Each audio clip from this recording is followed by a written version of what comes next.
Reaction ng mga NBA players sa pag-alis ni Alapag sa NBA. Mataas ang respeto, tara kwentuhan.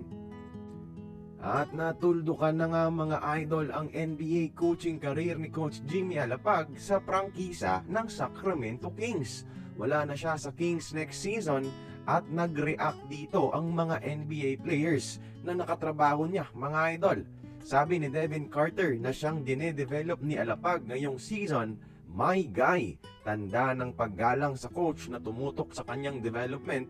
Mula 3.8 points kasi mga idol last season, dumoble sa 8.9 points per game yung naging average ni Devin Carter sa NBA. Salamat kay Coach Jimmy. Yung Sacramento forward naman na si Nick Clifford, sumaludo sa Pinoy coach sa NBA, mga idol. Yung Kings forward na si Dylan Cardwell, sinabihan si Alapag na enjoyin muna ang buhay sabay saludo. Yung former Kings na si Seth Allen, tinawag si Alapag na legend, mga idol.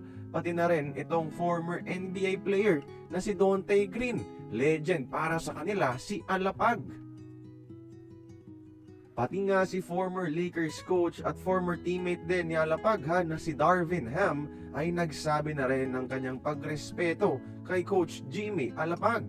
Ilang taon lang itong si Coach Jim sa Kings pero grabe na yung respeto sa kanya ng mga NBA colleagues niya, mga idol.